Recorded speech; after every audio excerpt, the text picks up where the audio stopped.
Hi everybody. I think it's a great weekend for everyone to come here and learn about surrogacy, and particularly for people who've actually been there. I have 5 children. We had 2, I carried myself, and then I had a hysterectomy after the second one. And we were in a fortunate position where and it'll make sense when I say, and we decided that we'd really like to have more children, and we were worried about surrogacy and the cost of how much it would be. And my husband decided that we didn't want to look back and wonder whether we could have tried or should have tried. So we decided we were going to spend the money, and if it was going to be successful, there would be a baby, and if there wasn't, we would at least have the knowledge that we tried, and we could try and put that to some rest. Obviously, having children put us in a different situation first, but it was more the fact that we really wanted to try. We looked into America. I mean, obviously people have their own different expectations of what they want on a surrogacy journey. We looked into Delhi and we found Peter and Trevor on 60 Minutes, and for us it was a matter of seeing someone come back with a baby, and we hadn't seen anyone come back from America.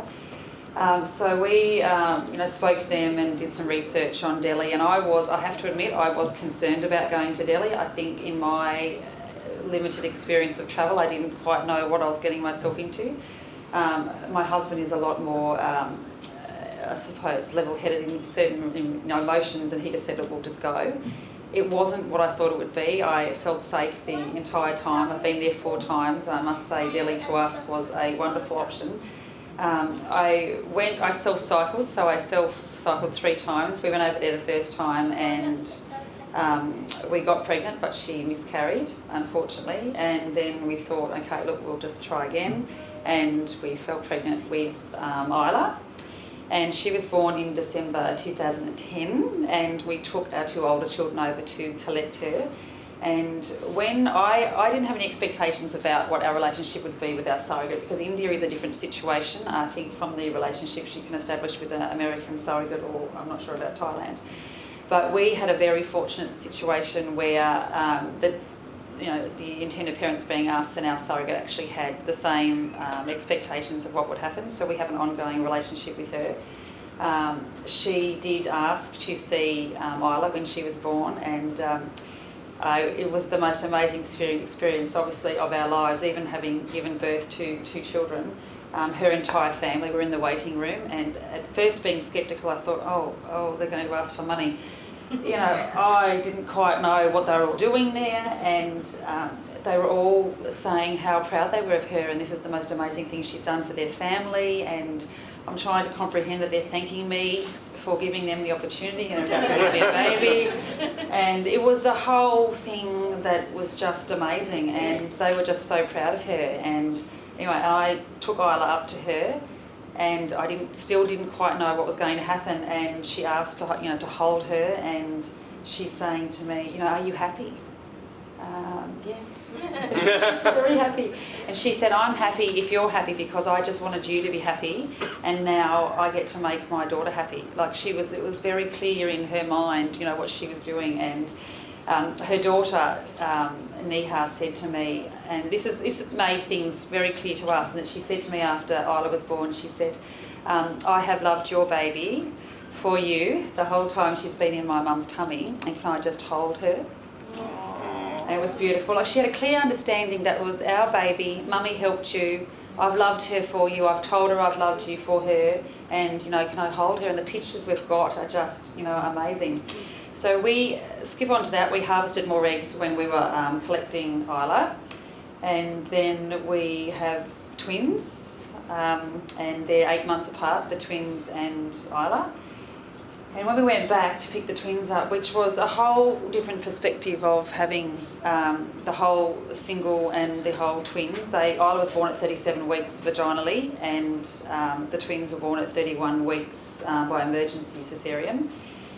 And so we've had 2 spectrums of the way things came about, but we have 3 healthy children, or 5 healthy children, and it worked out fine, and they're all girls. And which was, it's wonderful, but it was a whole different perspective too, where they were like saying sorry that they were all girls, and we're like, well, we think it's wonderful that But when the twins were born, I didn't get to see their surrogate, which was an upsetting experience in relation to I was getting there and wanted to concentrate on getting to them in the NICU because they were obviously very early, and I didn't communicate that I wanted to see our surrogate, and so she left to go back to her village, to be with her family. So we are intending to go back to her, and things have changed in the clinic where they make sure that there's always an agreement between the two of them to have that opportunity. So, which is lovely. So I'm glad that happened for us in the sense that others got to make sure they had always had that opportunity, but it just worked out that I wanted to get the children out of hospital first so I could take them to her, and didn't express that I wanted them to see her. But we did spend some time with Isla's surrogate when we were picking up the twins, and I have to say I will never forget what that moment was like. Our doctor had arranged for her to come to our motel, and seeing, and I don't know any background, scientific background, or how this works, but she came up behind Isla because I had seen her a couple of times at the clinic while we were doing the twins, and she came up behind us, and Isla heard her voice, and Isla just, we've got photos of it, just automatically turned around and just wanted, she was 8 months old, and she just wanted to touch her face, like she knew who she was. It was, it's amazing. So we spent some time with her, and they, she's thanked me for her house, and can I have some, can I get you a boy, can we go back again? And I go back again. But she desperately wanted, she was just so grateful and kept telling me that she loved me because she now got to give her daughter what she wanted to give her all along. And we have 5 daughters, and we get to give them everything they want. And for her, it was a win-win situation. It was amazing. And so she, we will go back and we will see her regularly, which is lovely. But we had a fabulous experience, but I just want to quickly see if I've missed anything that I want to tell you. Oh, I think, obviously, I have recommended the clinic that we use to other people, and they've gone on to have beautiful, healthy children. And I think what people need to do here is, I'm not going to say use my clinic, but I had an amazing experience where I was, and it's faultless in relation to us and our experience, but I think you need to be strong in your convictions. You need to make your decision based on the needs that you have, and ask all the questions that you need to, and be informed about the country that you're going to go to, and be strong in your conviction to get what you want to complete your family. While you're there, could you maybe just explain to everybody what happened between what actually did you achieve in embryos for the first cycle, and what happened between the first cycle and the second cycle? Okay, so embryos. All right, so I wasn't aware when I had a hysterectomy that the ovaries are starved of oxygen when they are completing the hysterectomy, and so when I was, I had never done IVF before, and I was harvesting eggs, and I thought I was getting all these follicles, and isn't this wonderful? But wasn't aware that follicles can be empty if you are actually stimulating them off the sides of the ovaries that have been starved of oxygen during the hysterectomy. So we ended up with 5 eggs the first time, which was fabulous, and then miscarried 1. Then we had 2. I only got 2 eggs the next time, and we had Isla, and then there was only 2 eggs the next time as well. It diminished quite significantly. Okay. That's fantastic. Any questions for Kim? Because you had biological children beforehand. Yes. How did you find you came across a lot of negativity and No. We're Definitely not. Oh, actually, you made me think of a really good point. Definitely had no stigma in relation to having children already. People will always question why you want a big family. And most people here are probably coming from wanting just a child, but people will have judgments on whatever you do. You just need to be strong in what you want to do. One of the things that I remember distinctly when I say talk about being strong in your convictions is that you will get judgments. We were asked if we were going to have our child tested to make sure she didn't have HIV when she was born, and my random response to that was, I went and plucked someone off the street, and I have no idea what she's got, what she hasn't got, and you might see dead bodies on the side of the road. Have you been to India? Oh no, it's the worst place in the world. Well, you haven't been there, so how would you know that? People just want to justify their own existence by making judgment on other people's journeys, and it's not until you experience it for yourself that, you know, and my standard response was, well, this is what we're doing. If you don't agree with it, that's fine. But, you know, this is the family we're building. And a lot of people will look at them and just say, I can't believe you did it, because they are the most magnificent children, and they are. I look at them, I love all of my children equally, but I do look at our 3 surrogate babies, and I cannot believe that they were loved by so many people and they were created the way that they were. Like, it is an amazing thing to actually achieve. So for those of you who haven't been able to carry a biological child, or carry a child, whether it's, you know, biological or not, but there really is no difference in relation to the love you feel for a child that's placed in your arms, no matter how they came about, like egg donor or sperm donor or whatever. Like, you know, there's no difference between any of our children. Yeah. Fantastic, Kim. I'm Stacey, this is Justin. I haven't actually planned what we're going to say today, but I talk and that's generally what I do. We actually have been married for 15 years, been together for about 20 years, started trying to have a family approximately 10 years ago. You know, kept trying, didn't work. Started initial tests with IVF here in Melbourne. That we sort of did that sporadically. Eventually we did numerous IVF attempts. They didn't work. We actually have unexplained infertility, so the doctors couldn't give us an answer why we couldn't get pregnant. We had genetic testing on our embryos. That all came back as there was nothing that they could tell us, obviously.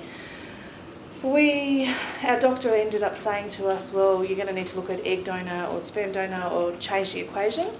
We were really fortunate in that when we first started our journey, we've got friends, I suppose, that we were open about doing. We didn't actually start. We initially were very closed. I didn't want to tell people we were trying to get pregnant. We were trying to have a baby, and you know, for some reason we couldn't. And gradually that changed, and it was like we started telling people. It was like, yes, we want a baby, and you know, hey, it's not happening. So anyway, eventually it was sort of like we were lucky, and because we were saying that, we had 2 friends who actually offered to be egg donors for us. But at that stage, our doctor was also looking at the point of the attitude was, well, there was an assumption that there was some reason why I wasn't falling pregnant. So we actually had another couple of friends who had done IVF and offered us their donor embryos. We used those, they were unsuccessful. We did those last cycles in late 2009. Like Kim, we actually saw Trevor and Pete on 60 Minutes, story that in August 2009, when we were still going through the IVF treatments. And basically at that stage, Justin and I had started going, we either choose to be a couple without children, or what do we do to try and become parents? So each step of our IVF journey, we were sort of going, well, if this doesn't work, where do we go next? I'll sort of phrase this in a different way. I think at about this point too, Stacey actually stopped working then as well, and her full-time job was researching things for us. So it sort of took on a different, different meaning. Sort of get to the IVF. We sort of got past the IVF. We did the donor embryos. They didn't work. That was the end of 2009.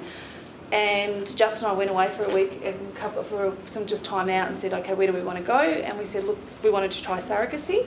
The story for Trevor and Pete was a positive story through India. America we looked at, and I must admit, listening to the stories today and actually having more information, we were quite naive. The research I did, I don't feel like I did, I think that there was more that I could have researched, but also when we were trying to find that information, it was actually hard. As a heterosexual couple, I was going onto gay sites, going, hello, can I try and find some information somewhere? It was also, from what Sam said earlier, I did a lot of my research initially on blogs, reading, jumping onto websites, and we sort of like went through emails and corresponded by email with people who had actually undertaken surrogacy. So we chose India. And March 2010, we actually travelled to India and spent 4 weeks there. One thing actually also I think as well, and this is a personal stance that I took with it, if you're going to go to India, or for instance maybe in Thailand, or wherever, I think you've also got to embrace a bit of the culture as well. Because at the end of the day, if you're using an Indian egg donor, your child's going to have a biological connection to that country. So if you're anti-India or you've got some sort of idea that that's not for you, don't go there. It's a great place, absolutely fabulous place, but you need to have an understanding of the culture as well. Well, or not necessarily an understanding, but actually an attitude that you're going to embrace what you can and actually get something out of it. So, we travelled to India. We chose our clinic, which we've chosen our clinic.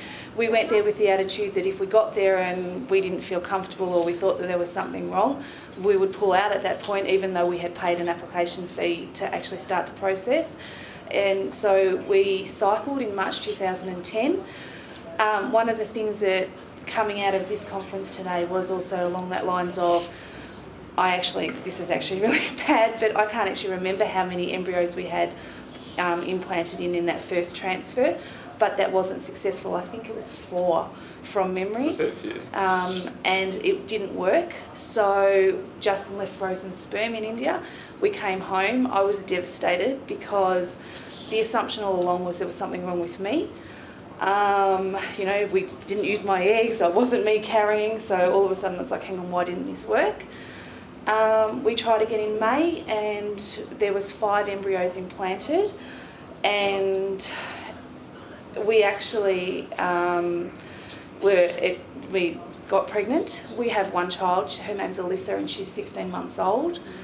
I will actually say we actually had 3 embryos, 3 heartbeats, and what happened was, and I wasn't going to necessarily share this part of our story because it's really personal, but in India, in your contracts, I'm a legal secretary, so I didn't actually feel from the point of view, and I had contacts within lawyers here, I read the contracts and I felt really confident with what they were saying. And India, basically, with their surrogate and with the care of the health of the surrogate and the care of the babies, they will not let you carry more than 2. So when we got a positive 3 heartbeats, we knew we were going to lose 1.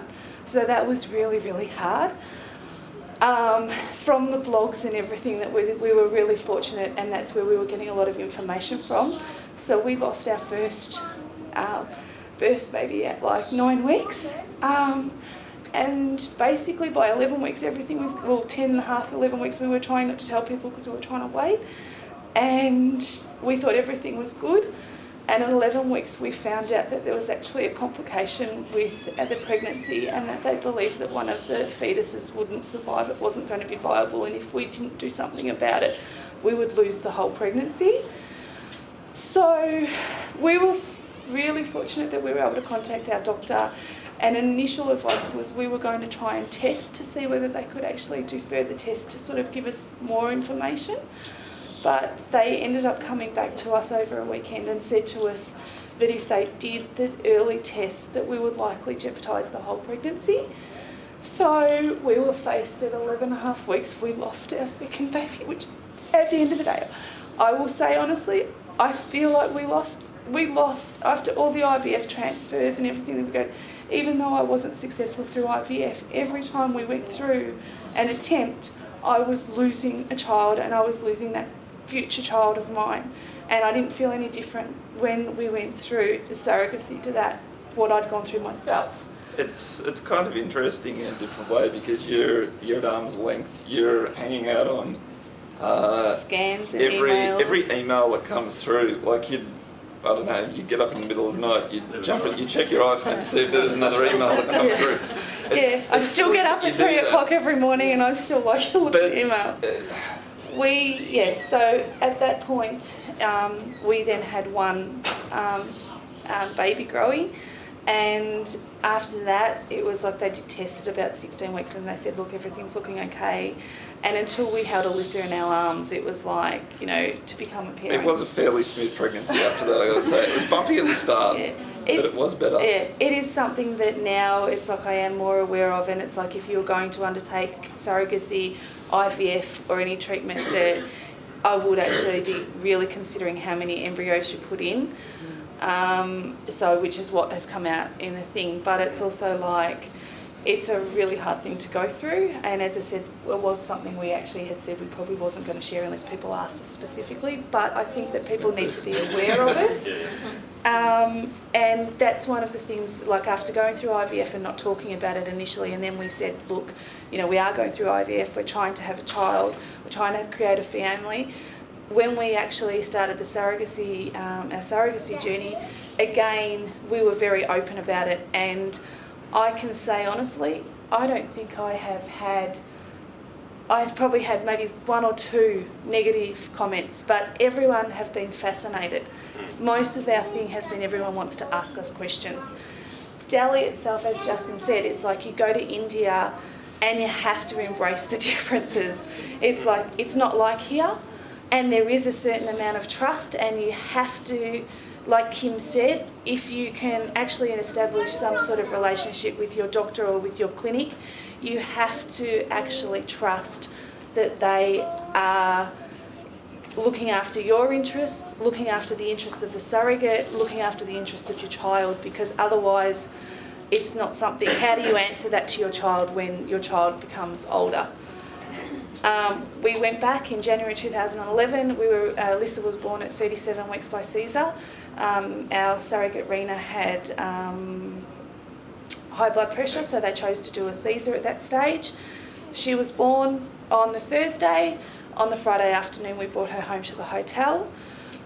Google was a really good friend at 3 o'clock in the morning. Well, actually, I'll just take it back to the morning of her birth. I mean, it was quite funny. It was a scheduled 9 o'clock Caesar. She was born at 8:59, so they can do some things on time. But the interesting part is at that stage, we hadn't met our surrogate beforehand. We did meet her before we left Delhi. So we didn't know who she was because, I mean, this was a second attempt. The interesting part is, I mean, I don't know, a very small hospital where we were at the time. They've since changed where they're doing the deliveries now, but that's fine. We inadvertently actually met the husband of our surrogate in the hallway. Now, he doesn't speak English, we don't speak Hindi, there was no interpreter there. It was one of the three best of us moments had of our journey. This most amazing hug because there was only one baby being born at that time. There's only one delivery suite. And like Kim said before, it's like unbelievable. It's amazing how they're saying thank you to you, and you go, what are you thanking me for? It's like, so that pretty much, we stayed in Delhi for 3 weeks. We went through the paperwork. I've actually got a scrapbooking album, and I've actually got our birth certificate, Alyssa's birth certificate scanned, and I've got some other photos, so if anyone's interested, just come and chat and ask me. It's like, when you pick up the baby, it was like a business trip. It's like with the baby thrown in.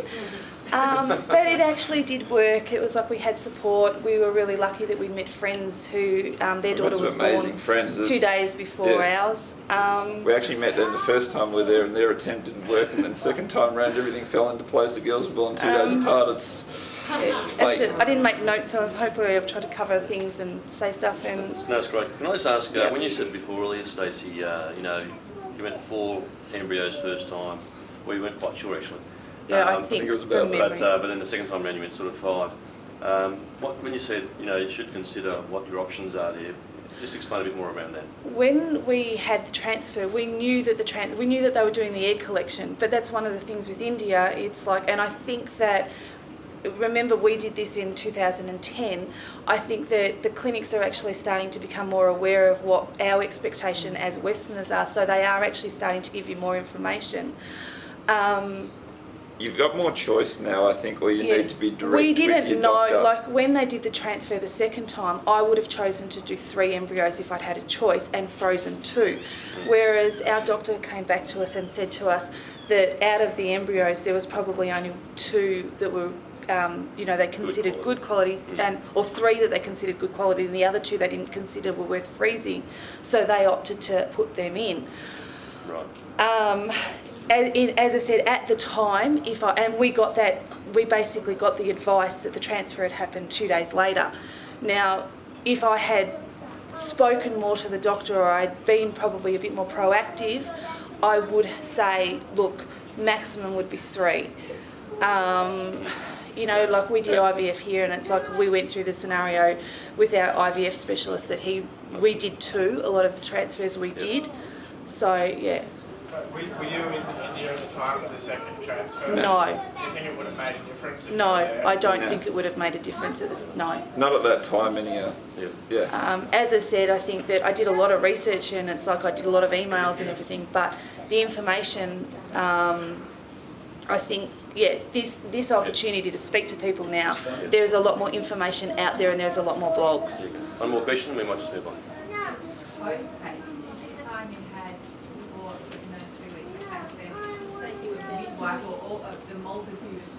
In India, we actually, when we brought Alyssa back, she was healthy. We brought her back she was discharged from the hospital, and we brought her back to our hotel where we were staying. We could have actually had a nurse. That was an option, and I mean, like, for the cost of nursing, like, we could have had a nurse for 24 hours and it wouldn't have cost us very much. Again, naively, we thought we were okay to look after, and we were. We were. You're a first-time parent. I mean, as I said, we were actually fortunate. Mary and Stephen, their daughter, they're here over here. Their daughter was actually born 2 days before Alyssa, even though she was due 10 days later. Mary and Stephen flew on the day that Alyssa was born. So Mary and I, and Justin and Stephen, basically, they were in one room, we were in the other, and like Mary and I were having our breakdowns, going, "Oh my God, if we're a mother, what do I do?" One of the things I do actually want to say, and it's like I don't know whether it's a consideration, but I mean, like, I'm on the Facebook group and I've seen a couple of comments being made. Alyssa may be an egg donor, but she is completely and utterly our child. I don't have a thing that she's Justin's biologically daughter and she's not mine.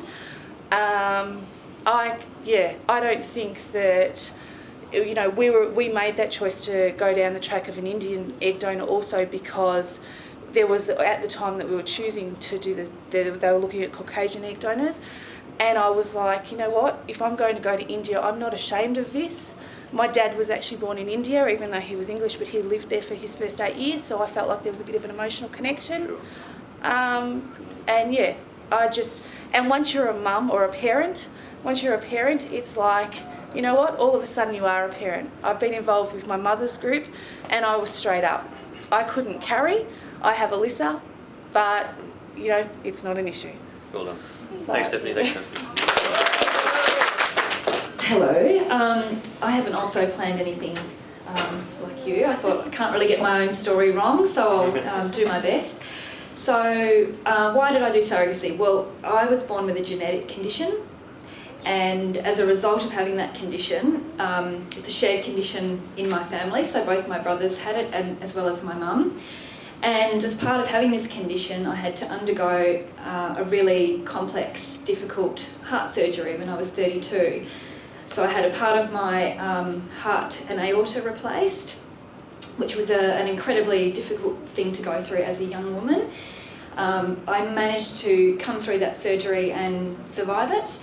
And after that surgery, I became, I guess, very clear that if I did survive that surgery, the one thing I would have regretted had I died, that I'd never experienced having children. So although I'd always had the desire to be a mother, it became this calling force for me following that point when I turned 32.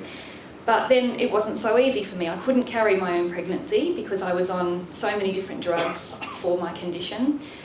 Shortly after that, I lost one brother to the condition. So it was a serious thing. I was told by some doctors, okay, maybe you can try and carry, but seeing what had happened to my brother, I decided pretty clearly that if I was to have kids, that wasn't the way it would be for me. I was ineligible for adoption because I've got a genetic condition, so you're completely ruled out. So my only option to have a family was to go through surrogacy. Well, here I am at 33 now. I've been in a long-term relationship with my husband. It's not so easy to find someone here to be a surrogate. Most of my friends in their 30s were at childbearing age for themselves. So it's a very, very difficult thing. Here you are watching everybody else around you being able to just have children just by looking at each other.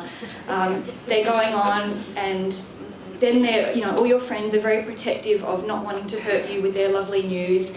And every time you hear lovely news, it just breaks your heart, but you're secretly trying to pretend that you're so happy for this friend. And it's an incredibly difficult thing to go through your 30s or 40s or 20s or whenever it is, when that's the desire that you have that's so strong through your body, but it's just not straightforward. So shortly after that, I did have a friend offer to be our surrogate within Australia. So I was so excited. She lived in Queensland, I live in Victoria. The laws at that stage made it so difficult for us to do any treatment, obviously, in Queensland, so we met halfway in New South Wales. We began the process, became totally demoralised with how difficult it was within Australia, and shortly after that we just kind of lost hope that it became so many roadblocks, so many obstacles. It seemed that it wasn't the right way for us to go. Her circumstances changed and she decided that that wasn't right for her family, which was totally fine. But that left me again. Here I am, 34, I'm getting, older and older. I'm worrying about when my eggs are going to be too old to be trying this. So we looked at commercial surrogacy. Well, like most people, I did everything on the internet. I researched every country. I looked around for everything that felt like the right fit for me. And we decided to move forward with commercial surrogacy in America. So the next step was to create embryos. Well, I thought that would be quite a straightforward process, but of course you can't create embryos within Australia and take them out to America if the use is for commercial surrogacy. Well, for somebody like me, this posed a huge problem because I need to be hospitalised for my egg retrievals. So going to America, where I have no health insurance and in a totally different system, was an absolute challenge for me. So I found a way, I guess, around the law here where I was able to create some embryos in Australia and find a small loophole in the law to be able to take them out. As I said, my egg retrievals were complex. I'm hospitalised for a week prior and a week after. Then you pay all this money for a courier to take these tiny little embryos, of which I had 2. They get over there and you're desperately hoping that these tiny little embryos will dethaw, and if they do dethaw, you're hoping that these tiny embryos will implant into a surrogate. So we tried that and our cycle was unsuccessful. So we tried again and our cycle was unsuccessful. So we tried again and our cycle was unsuccessful and we were out of all money. So by this point, the surrogacy process had cost us around $70,000 of basically wasted money. So we had to make a decision then that here I am thinking, perhaps if it's not working for me, why am I so attached to my own genetics? Should I look at egg donation? Because my own genetics have not served me particularly well in my life. Maybe I'll look at another option. So we tried our next cycle using an egg donor and a surrogate, and that cycle was also unsuccessful. So by this point, we'd exhausted almost every financial avenue available to us. And after 4 failed cycles, it's incredibly demoralising. Not only that it hasn't worked for us, but on a social level too, when people will continue to ask you how your journey's going, it's heart-wrenching every time to cope with their disappointment for you as well as your own. And so I think, and not to mention the absolute pressure that it puts on your marriage and relationship, and I can tell you all that stuff was absolutely challenging for us and for me. We made the decision after talking to both our families that we would try once again with a new surrogate, because I had the rationale that if donated eggs hadn't worked for us and if my eggs hadn't worked and the surrogate hadn't worked, something had to change. So we decided to try again with a proven surrogate, and we were matched with the most incredible angel. And I get emotional when I talk about my surrogate because she is an angel, and the moment we were put in contact with each other, we had this incredible connection. And at this point, I was so demoralised by it not being successful that I needed somebody with so much positivity that it would work. And she was that person. There was never a moment of doubt in her mind that this would be our time. She completely believed that her role was to help me become a mother. She knew that it had been an unbelievable ride for us, and she just kind of swept me up in this wave of enthusiasm. In fact, I remember being in America and we just met, it was the first time, and she said, all this outlay and all this emotional investment, maybe, scared to hope that this would be our time. So while I was in America, I decided to do one final try with a retrieval there, and I took over all my drugs that I self-administered. I came off all my heart medication, and I decided not to admit myself to hospital there, and I did it all myself at great risk, great personal risk. After our embryos were created, we had to then have them tested genetically to make sure that my condition wasn't passed on to the children that we created, which meant that, if we were lucky enough to have 6 embryos, it was a 50% chance that they would have the gene that carried my condition, which means you lose half the embryos. So I just wanted to have one that was not a carrier of this condition. We were extremely fortunate on the day that we ended up with 4 unaffected embryos. The embryos were implanted. There was 2 that they said were good quality and 2 that were unfreezable. So it was interesting. It's not only in India that they put in a lot of embryos, it was also for us, and I absolutely agree that if I had my time again, I would encourage anybody to make very informed decisions about how many embryos are put in. Because for someone like me with 4 failed cycles and their doctors are telling you, well, you've got 2 that aren't very good and 2 that are good, you're so desperate that you're like, well, okay, let's put them all in. But of course, then if they all take, you're in, a whole another set of difficulties. So the pregnancy progressed. We were found that our surrogate was pregnant, just as she knew she would be, just as she believed she would be. And my twin boys turned 2 yesterday. So they're beautiful little boys.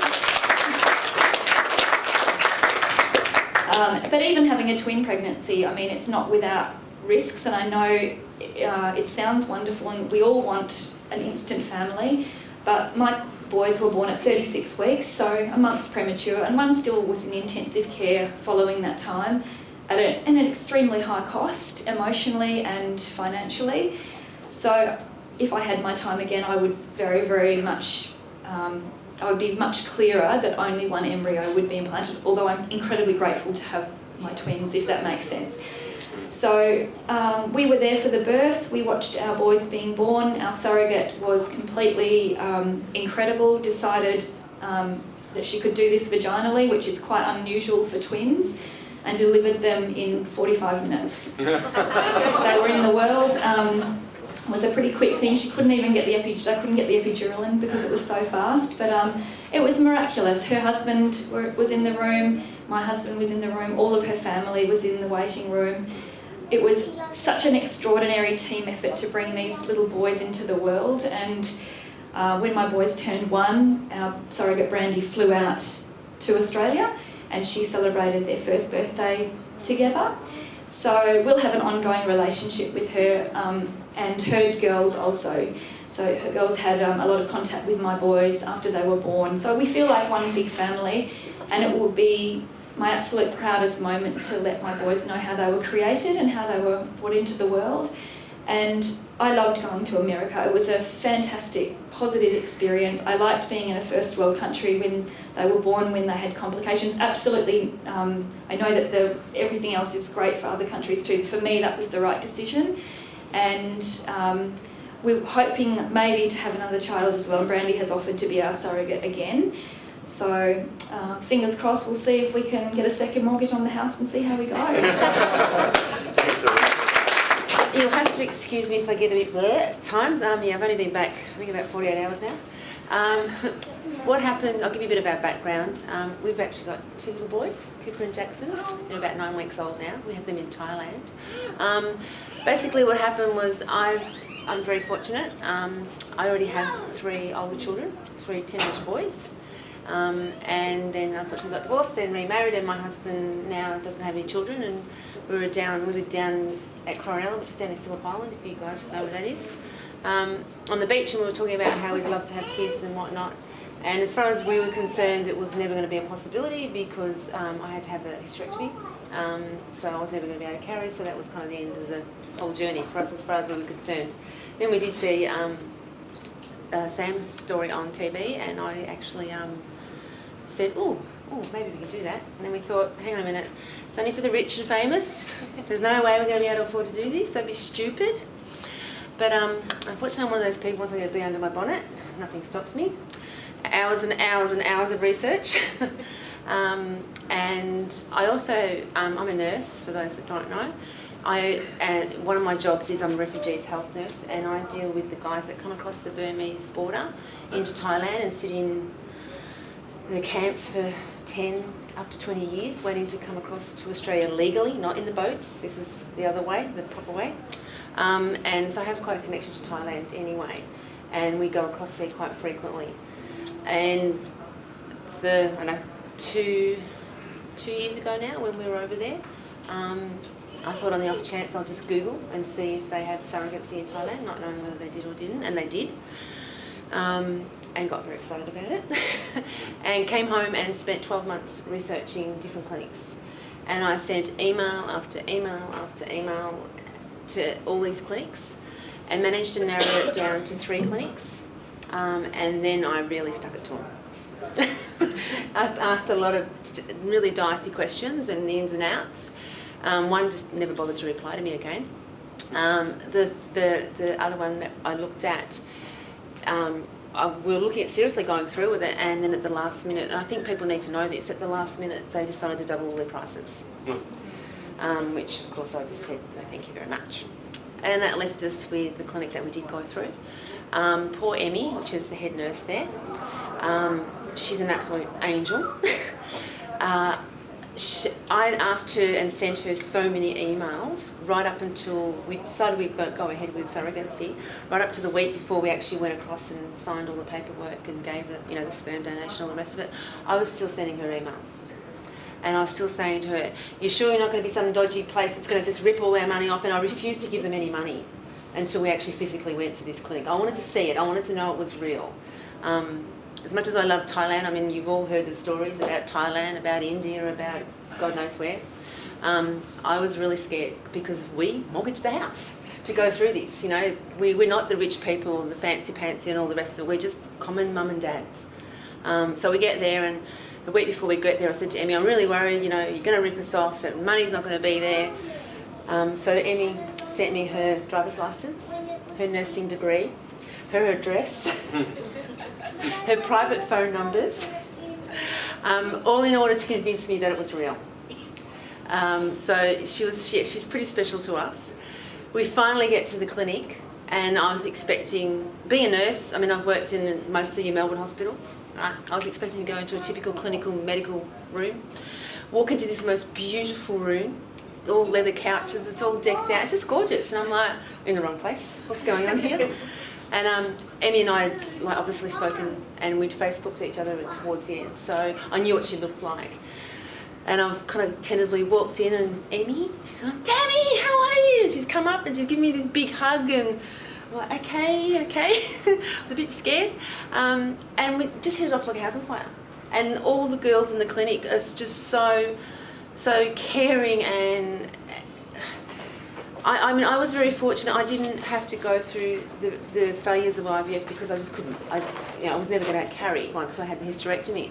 So I don't know what it was like, but talking to the girlfriends that have been through it, and they say it's so, you're made to feel so bad or so demoralised, or you're just stripped of everything going through that whole process, and to get to this clinic and have these people be so nice and caring, it was just blown us away. Anyway, so what happened was when we went across to Thailand, we dropped the sperm off, as you do.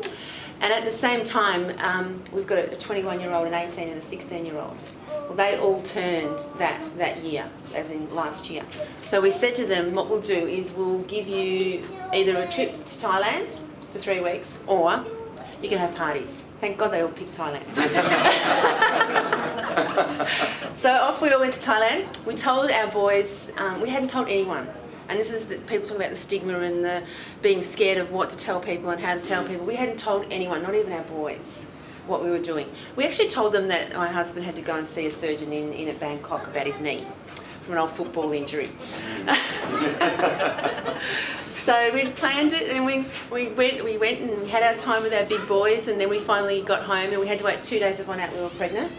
And yes, we were up in the middle of the night on the computer waiting. No, nothing's there. No, nothing's there, because of the time difference.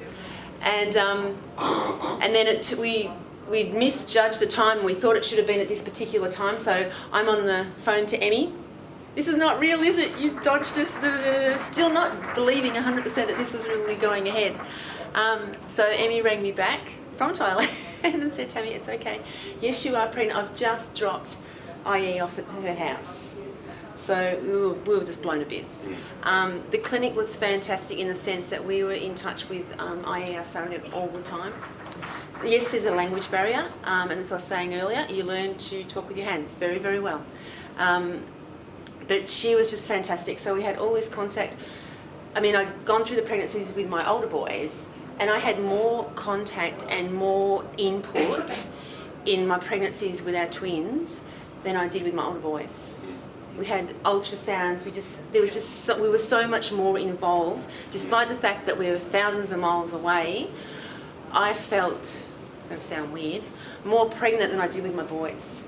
I even got to the point where I was going around like this.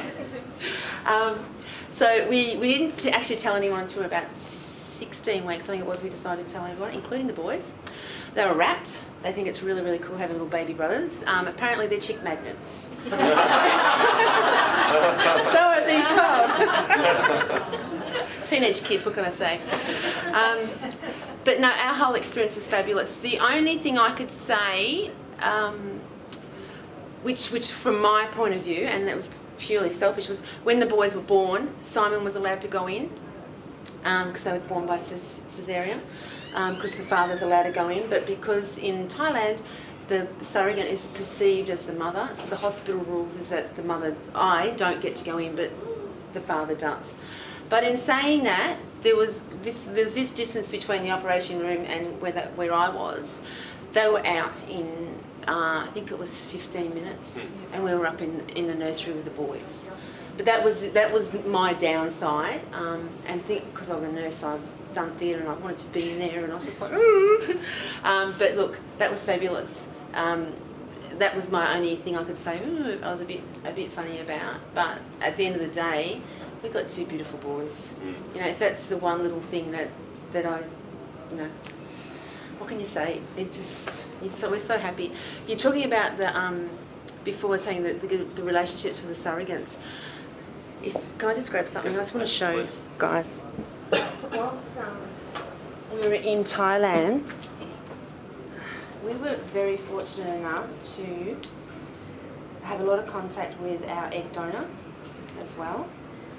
And I have got, if I can get it, sorry guys, two chicks. Let me put glasses on. I've got the most amazing photo.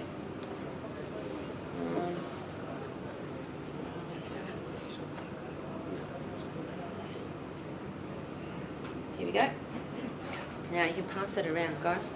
It's on the camera. Sorry. You can pass it around. It's actually we call it the three mums, three makers, and it's my egg donor, our egg donor, me in the middle, and our surrogate. And we actually went to one of the temples and we released the birds and we blessed the kids, and it was just really, really special. You know, our boys are so lucky they got three mums. That's how we've got it. Yeah, and I actually had someone say to me, how are you going to love a child? We didn't know there was two at that time. How are you going to love a child that's not yours? Our boys are ours. There's you know, I would go to hell and back for any of my children, and whether it be the twins or whether it be our big boys, they're your babies. You see them and you can't help but love them. It's, you know, Tell me, can I just ask, because when we first started looking, I did look at Thailand just really, really quickly, but I was again trying to find out information. And one of the reasons why we one of the reasons why we turned to India was because I was concerned about coming back into Australia and getting the citizenship. I was going to get to that I missed the lawyer bit this morning. Apparently, no one's run through anything in Thailand. Apparently, the lawyer said don't go there. We had no problems whatsoever. And we went to the Australian Embassy and I can give you all the information. I've actually got so much information, I'm going to put it together a little package, dummies in for Thailand surrogacy or something like that. And I'm going to put a dummy, like a baby dummy on it. But basically, when we went to the embassy, the lady that does the citizenship has been through IVF. Okay, she's also been through adoption with her own children. Very au fait about surrogacy. Her only beef is, don't lie to me. Yep. So whereas India, I go on the birth certificate. That's but this is the bit that really, sorry guys, that irks me, is the fact that supposedly Australian embassies across the world are all meant to be the same. They're not. They're not. That's absolute garbage. Because I had the same argument with them. I stood there and said to them, hang on a minute, in India you can do this. And they said, no, you can't do it through the Australian embassy. I'm like, yes you can, and I know of lots of people that have done it. You've got to go with the rules, whatever Australian embassy it is. They're okay about it as long as you're upfront about it. Yes, we had to, we went in, once we got the birth certificates, and the clinic organises all this, guys, so you don't have to fret over it. Got the birth certificates, we went to and did the citizenships. The birth certificate, sorry, just so the birth certificates are in Thai, then they're translated into English, they're stamped. And do they say the surrogate? They do say the surrogate, but let me get to the bit. That's okay. Sorry, I just wanted to... No, because I've learned heaps about it. Because that was one of, the reasons why. So you go in with a surrogate, you do all the paperwork, as long as you tick all their boxes, they're happy with that, right? And you do have to give them paperwork. You've got to prove that you're from Australia, that you work in Australia. You've got to take a police check. I've got a whole list of it. Anyone wants to know, guys, I've actually got some cards somewhere. Grab me later. So we did that. That was fine. Then we did the passports. Before we completed the citizenships, we went and spoke to the people in the passport area. In the same building, mind you, guys. Did you have to do DNA samples? Yes. Yeah. And you can do, most DNA samples will take you about a month, right? You actually can fast track that to 3 days. There's a clinic in Sydney. You always fast track it. You always fast track it, it's worth spending the extra $250, fast track it. So once we got the DNA through, that was fine. We went to the passport people prior to it being completed, gave them all the paperwork. It actually has to be sent back because it is surrogacy to Australia. They have a quick look at it. The passport lady, Amanda, that we spoke to, she's another one of the heads there. She forewarned the Australian people that deal with it, and we had our passports within 3 days. So from that point of view, it has not been an issue at all. On the passport application, we had to use an egg donor. So what happens is, where it says the birth certificate mother, it is the surrogate. If you used your own eggs, there's another question underneath that to put down information about the mother. You would put there your own details, the biological mother's details. And I would also suggest anyone that's actually going to be doing it, that they also, when the DNA testing is being done on the father, and this is more from a cost point of view, get the DNA testing done on the mother if you're using your own eggs. Okay, because you will be able to, because that's a legal document, you will be able to use that later down the track if you need to. But it just, look, the embassy were great. Seriously, I was dreading it because I'd heard so many stories. But this is the thing, you hear all these stories, you hear stuff about India, you hear stuff about Thailand, about everywhere, right? Speak to someone that's been there. Speak to someone that's done it. That word of mouth is priceless. Like we actually spent 3 months in Thailand because, long story short, I've actually started helping and become a consultant for the clinic that I'm working for within Australia, so that Australian people can come to me and then go across there. But all that information, all that time that I've spent there, we've actually had couples come across that I've helped out come across, and in the 3 months that we were there, we've actually got 3 families pregnant. Wow. So it's just like, yes. So exciting. Is the cost similar to what Sam expresses? No, I was it cost us about $35,000, and that's including our accommodation and flights and all that kind of stuff. Wow. Yeah, so Thailand is cheaper than It's cheaper. India. India's Is it? accommodation is expensive. is it? See, I don't. That comparison is interesting. That you know, you have this idea that India is a third world, and there is definitely the discrepancy there. But in terms of accommodation costs, it does depend on what you choose and what you want to do. But India as a country, as a destination, whether it be for a holiday or whether it be for surrogacy, your costs in India, actually you do pay for it. Your accommodation in Thailand is my understanding. I haven't. Yeah. Well, in Thailand you've got two scopes. Yeah. You can stay at the top of the hill where you'll pay $200 a night if you're silly enough to. Yeah. Because it's exactly the same at the end of the I've got a day, question. really. I think you're on there. That's what's in Yeah. depends on the stock. Yeah, sorry. Would you like to ask a question? Yeah. Two questions in one. Yeah. Firstly, are the boys, so did you say the boys are Australian? The boys are Australian citizens now? Yeah. And did the clinic kind of guide you as to how Oh to no, go definitely. about No, the clinic are all a part of it. They took us all through it all, so they were really good about it. But it was more for my, I wanted to know the ins and outs. You could, not that I would suggest that you do it, you could quite comfortably sit there and play the dumb person and just be guided by it. Sure. But you're better off, you are way better off having the knowledge behind it. Because in the event that something did go wrong, you go, now what? You should know, you need to know. There's also another couple in our group that had their little one, Tim, and I can't remember Tim's partner, in Thailand 8 months ago, and they had no issues either.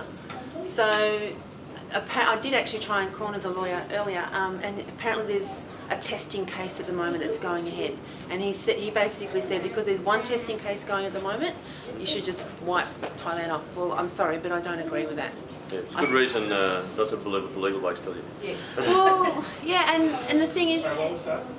It's a good reason not to believe what the legal blokes tell you. I mean, I think you need to take your own advice. yeah. Can you use an identity release data in Thailand, or it's not like India? It's up to you. Sorry, I should have gone into that. With the contracts, with your egg donor and with your surrogate, you have a choice whether you want contact or you don't want contact. It's totally up to you. Or it's up Maybe to you two and more the surrogate, I should say. Sorry. Lara. Hi, I was just wondering how you go about finding your surrogate in Thailand. Everything's done for you through the clinic. So the clinic has all the procedures are done within the clinic. The clinic's it's state of the art. Anyone tell you, look, Thailand is a developing country, not a third world country, so they tell me now. The clinics, like after nursing years in Melbourne, I would have no qualms in going to those clinics, obviously not because I've been there, but the hospitals, fantastic. The clinic, no, that can all be, surrogate, egg donor, the whole lot can be run through the clinic. You just got to know, I suppose it's a matter of knowing and what clinic to go through, yeah. And just be really careful if you do decide with lawyers, no disrespect to any lawyers in the room. One lawyer did contact us and in Thailand, and he wanted as much that we had to pay for the surrogacy process to do the paperwork. And we actually did all the paperwork on our own, so with the help of the clinic, obviously. But yeah. So do you have to get a parentage order? Well, once again, it's one of those things whether you decide to or not to. As far as we're concerned, our personal choice, my husband's the biological father of the kids, so therefore he has rights. I actually spoke to Centrelink and Medicare, and because I am the stepmother, that's what I'm perceived as, I have rights over the boys anyway. So, and we've got a will stating that if in the event of anything, blah, blah, blah, and all of our documentation, we made sure that through all the documentation that IE had to sign, that it was stipulated that she had the children specifically for surrogacy to give to Tammy and Simon to go back to Australia and rear them. So we were really specific about how things were worded. So yes, you can go and do the orders if you want to. But with all the stuff that's going on and the political crap that's going on in Australia, sorry, but I don't do politics and bullshit. So are your details available on the through Surrogacy Australia or I've actually got some cards if you want me to leave some out. Any other or you can questions? just Google me because I'm on Facebook. I'm going to take one more question down here. The lady or the gentleman there? Did you match? You said the clinic did your surrogate. Did you meet with them before, or to match up, or to? No, we did the egg. What happened was we set a whole heap of profiles for our egg donor initially. Okay, and we worked out what we wanted out of an egg donor, and from my point of view, it was more medical based than anything. Our surrogate, we had the option to go over and meet our surrogate earlier, but time restrictions were quite tight on what we were doing. And I actually handed it over to Dr. Pissett because I wanted to have the best chances of us getting pregnant. We didn't have the option of doing this again. It was a one-off thing for us. So I said to him, I want you to give me the best person that you believe it's going to get pregnant. Yeah. And I left it in his and we hit it off like a house on fire. We're actually looking at hopefully sponsoring her and her 3-year-old son to come across to Australia to live. Fantastic. So yeah, they're just beautiful. Look, they're just lovely. You just, I can't speak more highly Sorry. of them. How did you feel about the care of the surrogate? Do they have surrogate Oh houses? no, not at all. I stayed with her family. Then when she got to the 28 weeks, we actually brought her into an apartment near the clinic because she was pregnant with twins. Of course, we had to have her monitored a lot closer than you normally would. She treated like a queen. We had no qualms. I wish I could have brought photos of B&H Hospital and that. You know, when after the birth, she was in the most beautiful hospital and she had everything at her feet. There was no, they weren't in any kind of dormitories with 28 beds no. They're each individually, ideally kept in their own home, in their own environment for as long as possible, unless there's a medical reason to bring them in earlier, and then they're brought into a beautiful apartment anyway. How much of the money actually goes to them? Did you have Yeah, I did have. For motivation? No, I actually out of all of the costs were about 35. She actually got about $16,000 out of that, and that goes to her directly. It's not medical treatment or anything. Wow. That's what I was content about. And I know. Well, I told me afterwards, but her idea was to set up her family. Now that I don't know how much you know about Thai money, but that money will set her family up quite considerably. So she was over the moon about, I was saying earlier about the surrogate being just as happy as you were happy having this baby, because it means so much to them too. We are looking at bringing her out to Australia to hopefully live with her and her son, but now she's got that opportunity to do that anyway because she's got the money behind her to do it, as where before she wouldn't have been able to do it. Our egg donor, she's actually going back to university. She's 25 and now she can go back to uni and do what she wants to do at uni. So yeah, it's people have said to me about that, how do you feel about paying for surrogacy, and they get something out of it as well as we get out of it, and we've made lifetime friends as well. Oh God, yeah, for all of us, everyone it affects. You can't go through it and not be affected by it. Fantastic. Thanks very much, Tammy.